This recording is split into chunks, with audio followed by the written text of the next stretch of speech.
Lucas 23, del 13 al 25. Entonces Pilato, convocando a los principales sacerdotes, a los gobernantes y al pueblo, les dijo: «Me habéis presentado a este como un hombre que perturba al pueblo, pero habiéndole interrogado yo delante de vosotros, no he hallado en este hombre delito alguno de aquellos de que le acusáis, y ni aun Herodes, porque os remití a él. Y he aquí, nada digno de muerte ha hecho este hombre. Le soltaré, pues, después de castigarle». Y tenía necesidad de soltarles uno en cada fiesta. Mas toda la multitud dio voces a una diciendo: «Fuera con este y suéltanos a Barrabás». Este había sido echado en la cárcel por sedición en la ciudad y por un homicidio. Les habló otra vez Pilato, queriendo soltar a Jesús. Pero ellos volvieron a dar voces diciendo: «Crucifícale, crucifícale». Él les dijo por tercera vez: «Pues qué mal ha hecho éste, ningún delito digno de muerte he hallado en él. Le castigaré, pues, y le soltaré». Mas ellos instaban a grandes voces pidiendo que fuese crucificado. Y las voces de ellos y de los principales sacerdotes prevalecieron.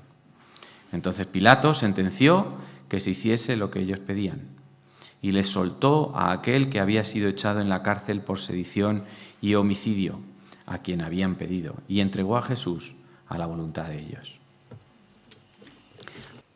Imagino que a todos nos gustan historias que tengan un final feliz, donde el malo al final muera y el bueno pues venza, se salve. Porque si el malo se sale con la suya y al final gana, y el bueno, o sea, pierde y muere, se nos queda un mal sabor de boca, porque el mal ha vencido al bien. Pero cuando el malo es el que al final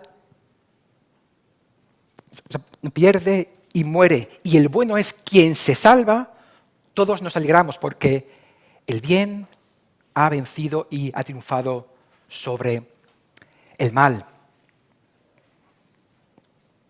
Es por eso que el caballo del malo siempre tiene que ser más lento. En las películas del oeste sale el malo en su caballo y sale corriendo, huyendo del bueno. Al rato sale el bueno en su caballo persiguiendo al malo. Parece que el malo se escapa, lleva distancia, pero siempre coge el caballo más lento, siempre va más despacio y siempre el caballo del bueno corre más que el del malo y siempre lo alcanza y siempre lo vence y siempre lo derrota. Siempre es así. Siempre el caballo del malo tiene que ser más lento para que el bien venza sobre el mal, para que el bueno lo alcance y lo derrote. Ahora bien, en este caso particular, en esta historia, no es una película de ficción. Está basada en un hecho real. Es un hecho histórico, algo que realmente ocurrió. Y en esta ocasión, el malo es el que se salva y el bueno es el que muere. Pero, ¿acaso se nos queda un mal sabor de boca al leer esta historia? ¿O acaso nos llenamos de gozo, alegría y inmensa gratitud por lo que sucede y ocurre aquí? Es un juicio, es la escena de un juicio, el juicio a Jesús. Y en el banquillo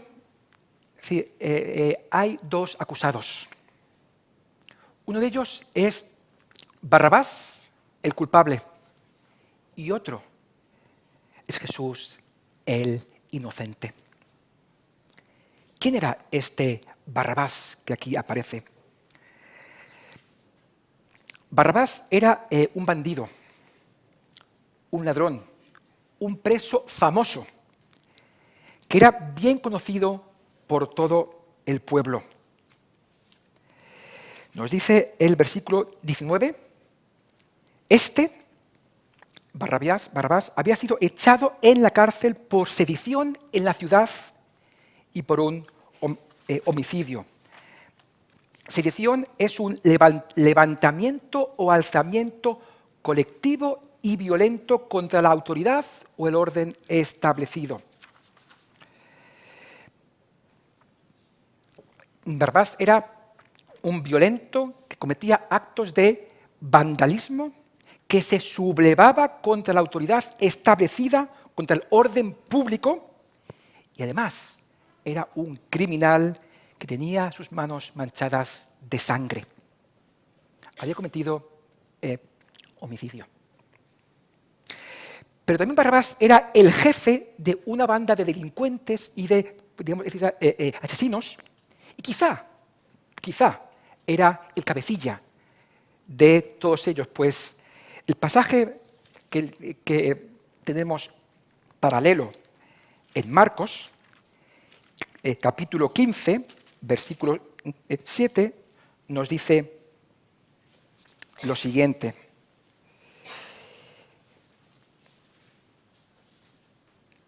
Marcos.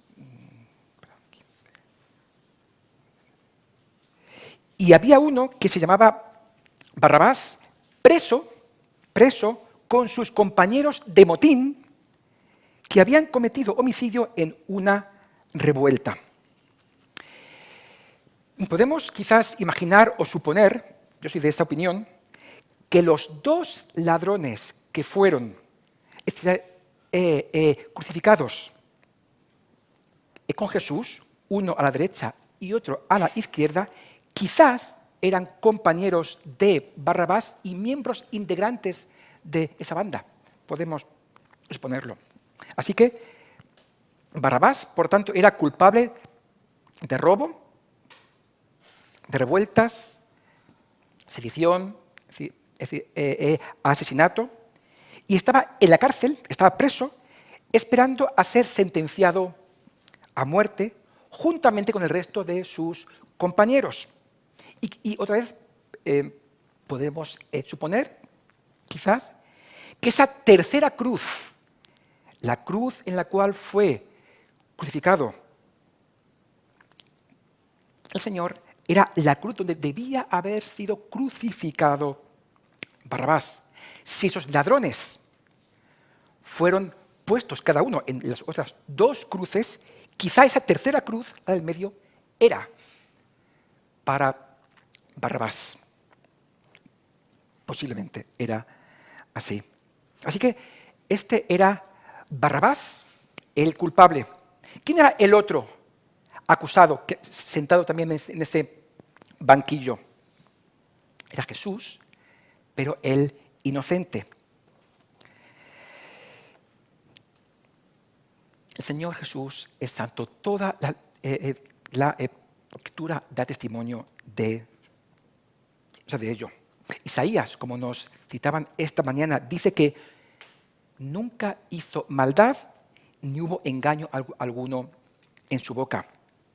Los mismos demonios le llaman el Santo de Dios.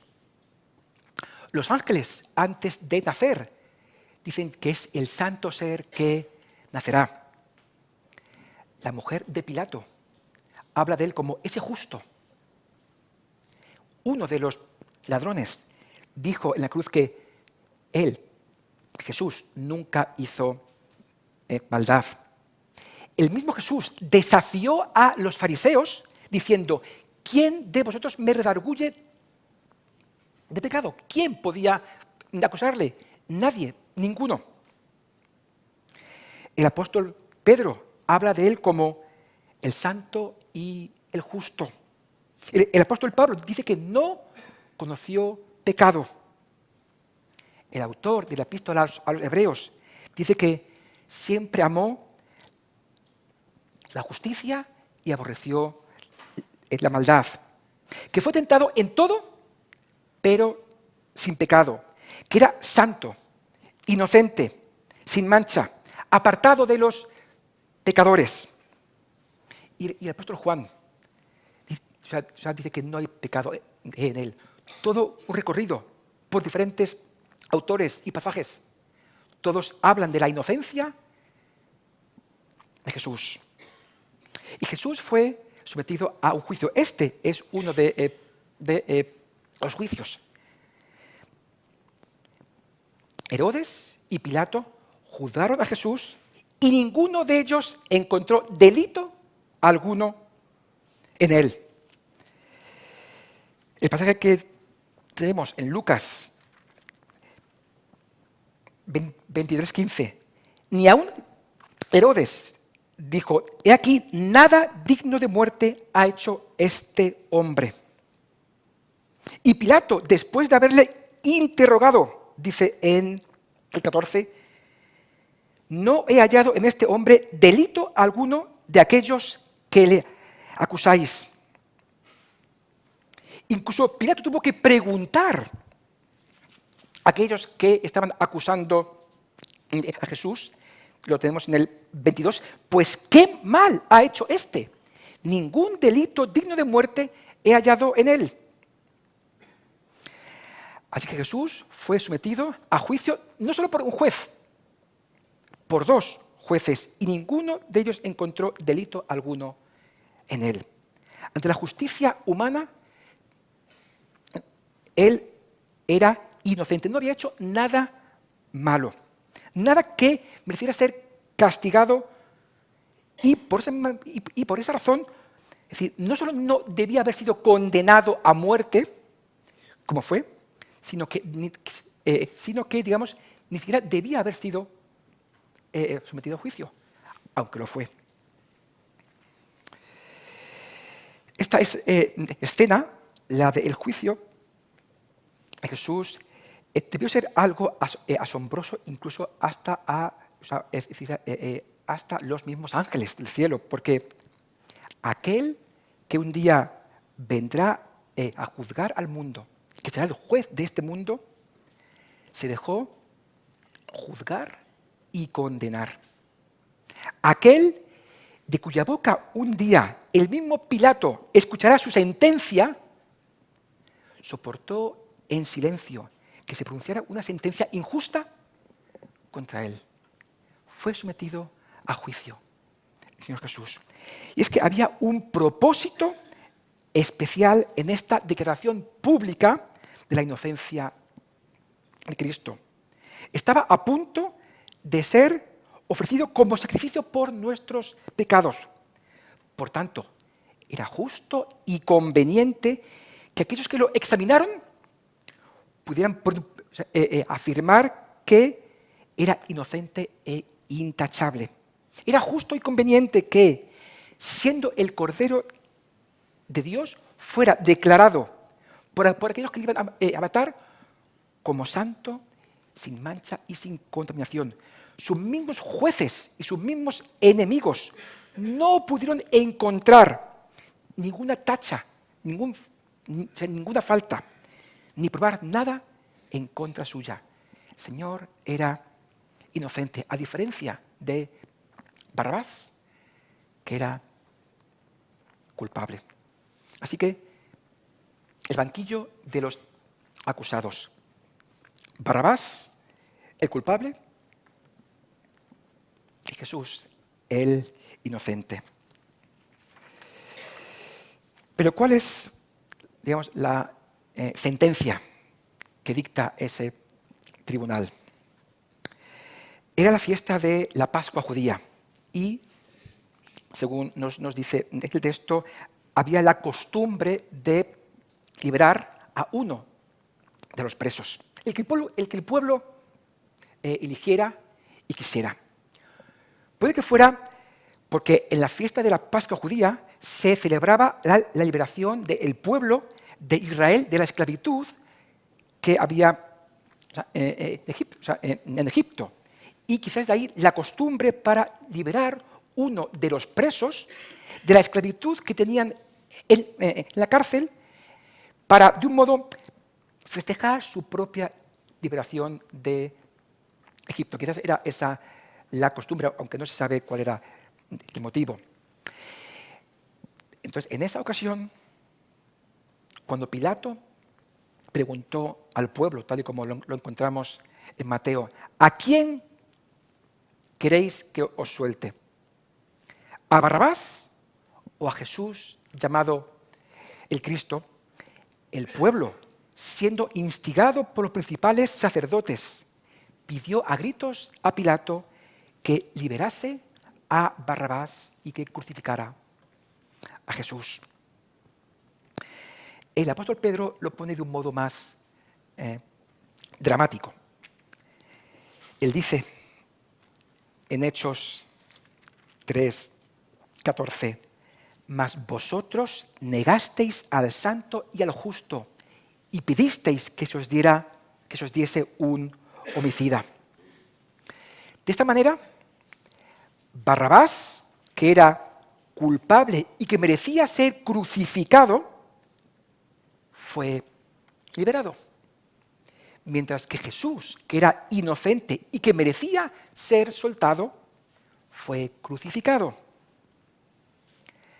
La paradoja de esta historia es que aquel que era el autor de la vida fue entregado a la muerte, mientras que el que era un asesino y un homicida fue traído de nuevo a la vida, en ese sentido, a causa de la muerte de aquel otro. Imaginad que alguien hubiera visto a Barrabás al día siguiente, caminando en libertad por la calle, y le hubiera preguntado, pero bueno, ¿qué haces tú fuera de la cárcel? Si eres un criminal que has sido llevado a juicio y que has sido declarado culpable, ¿no deberías haber sido crucificado al lado de tus compañeros? ¿Qué le podría haber respondido Barrabás? Yo fui liberado y absuelto porque Jesucristo fue condenado y crucificado en mi lugar. En ese sentido, Él murió donde yo iba a morir.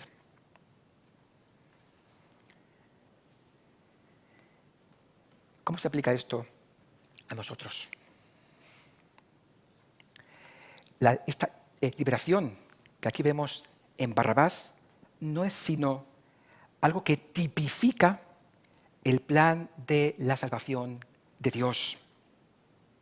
Es un claro símbolo de cómo Dios justifica al impío. Y es que la palabra de Dios enseña que todos los hombres somos pecadores. Como nos decían esta mañana, todos hemos quebrantado la ley de Dios. Por tanto, todos merecemos ese castigo de la muerte eterna en el infierno. El apóstol Pablo dice que todos hemos pecado, sin ninguna excepción. Y en ese sentido, todos estamos destituidos de la gloria de Dios, porque la paga del pecado es la muerte. En ese sentido, todos somos como Barrabás. Hemos sido llevados a juicio por Dios, hemos sido condenados. La sentencia ya ha sido dictada, el veredicto ha sido pronunciado, somos culpables, somos reos de muerte y estamos a expensas de que se cumpla y se lleve a cabo la pena. Estamos ya como en el corredor de la muerte, esperando ese día.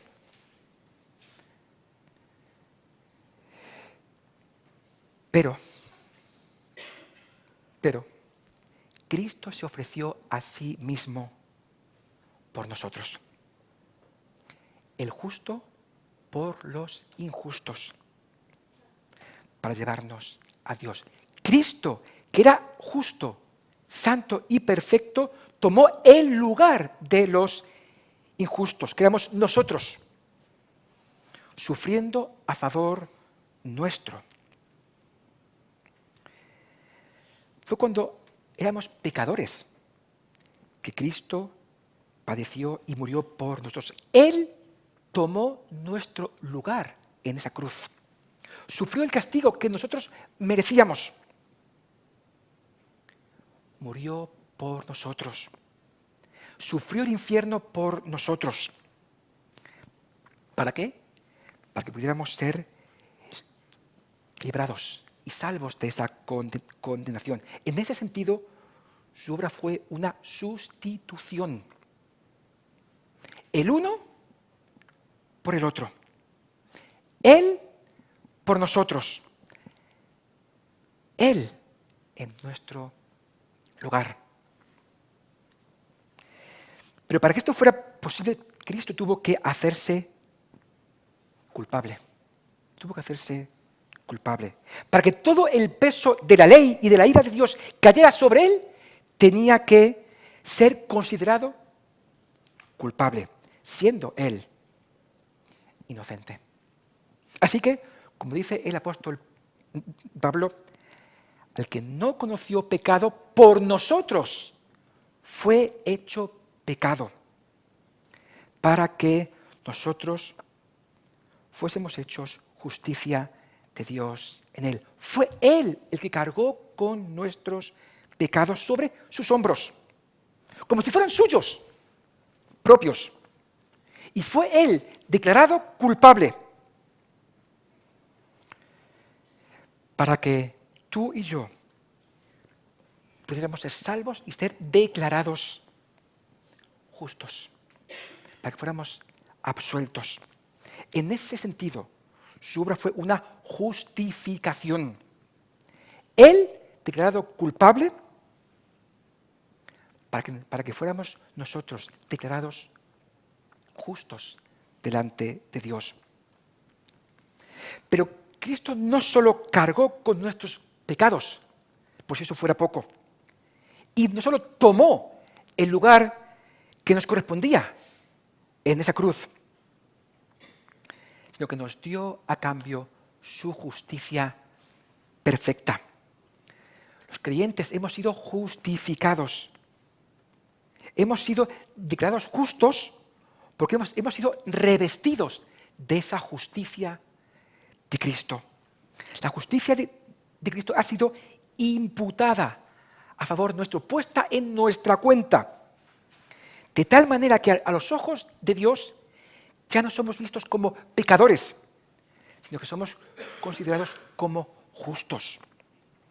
Porque esa obediencia de Cristo a la ley de Dios ha sido puesta a favor nuestro, como si fuera nuestra propia obediencia, siendo la suya.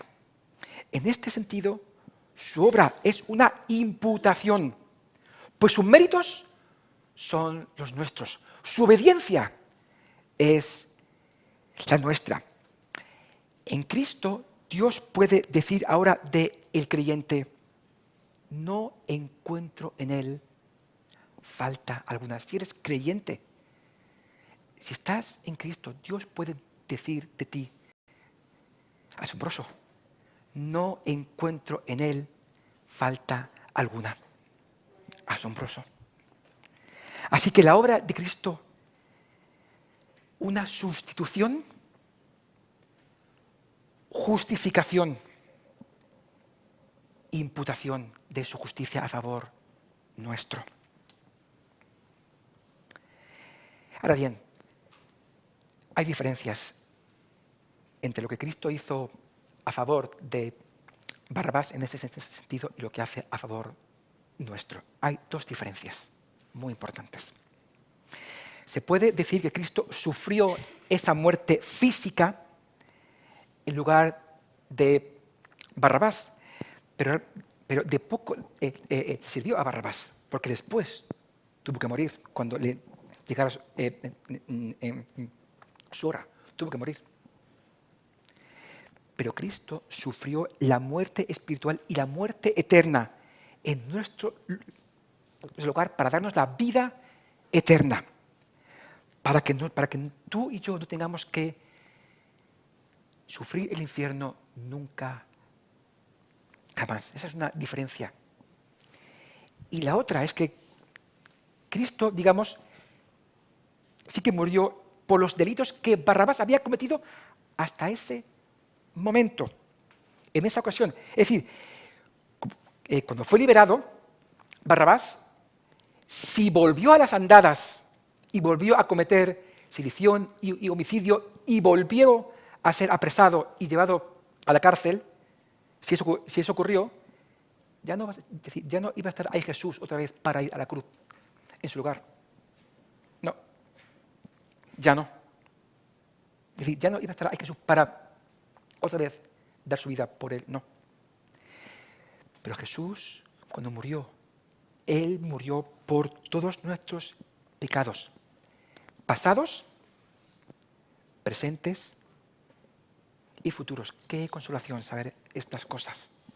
Saber que todo lo que hemos cometido y lo que cometeremos, sea lo que sea, lo pagó el Señor por nosotros. Nadie nos puede acusar si somos creyentes.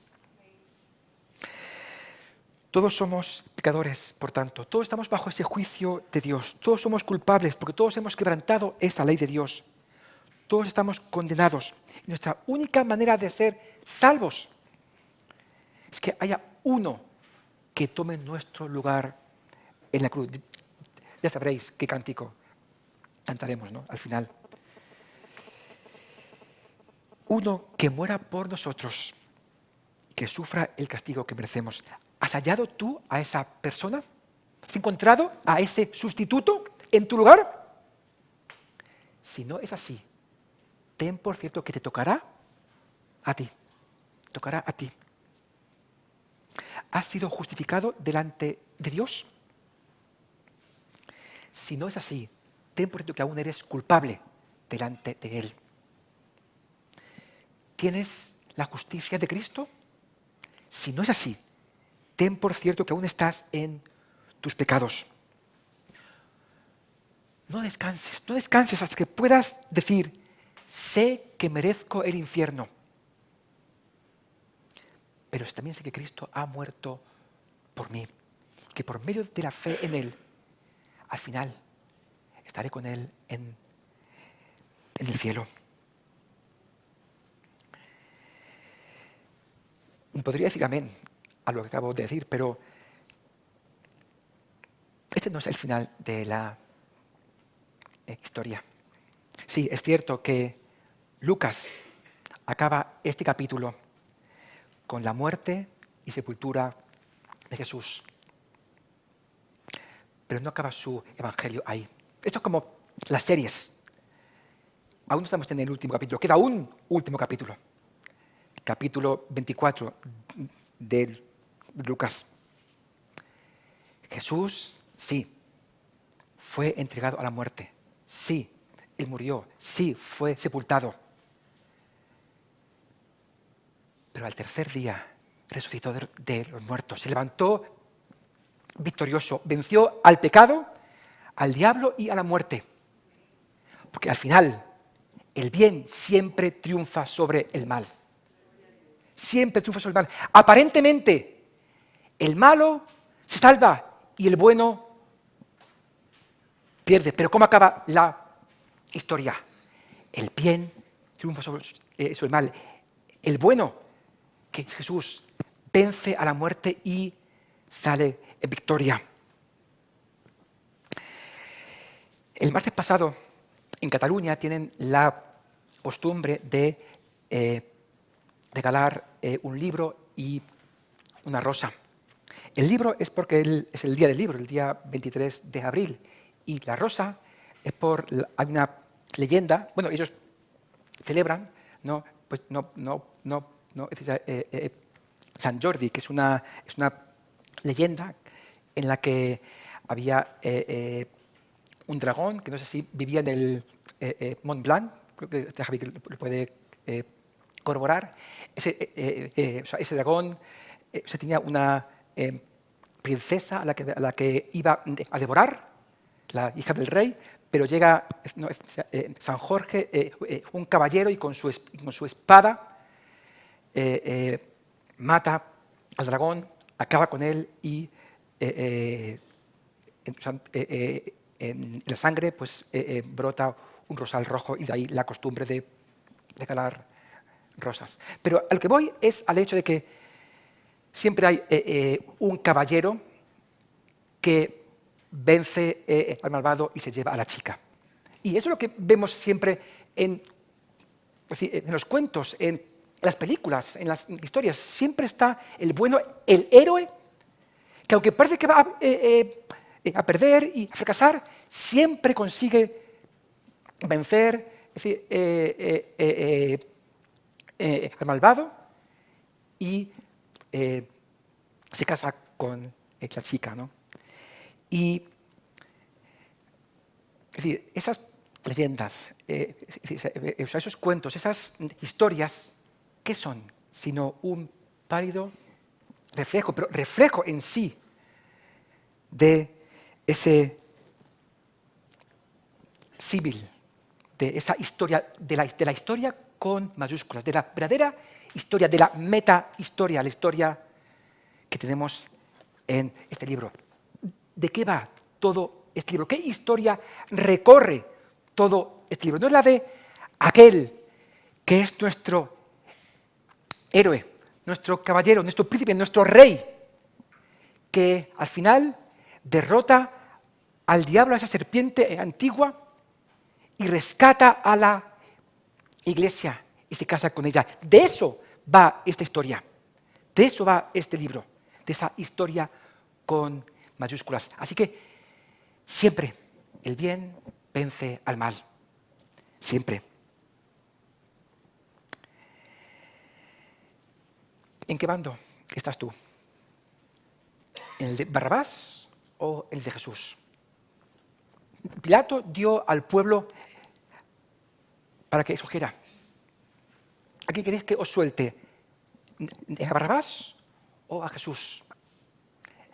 El pueblo, instigado, escogió a Barrabás. Desechó a Jesús. ¿A quién escoges tú hoy? ¿En qué bando estás? ¿En el de Barrabás? ¿Es el bando perdedor? ¿O el de Jesús? Bando ganador. Si vas a Jesús, si te acercas a Él en fe, en arrepentimiento, si vas a Él, su justicia es la tuya. Y su victoria también será la tuya. Podrás algún día estar con Él en el cielo. Quiera Dios que sea así. Amén.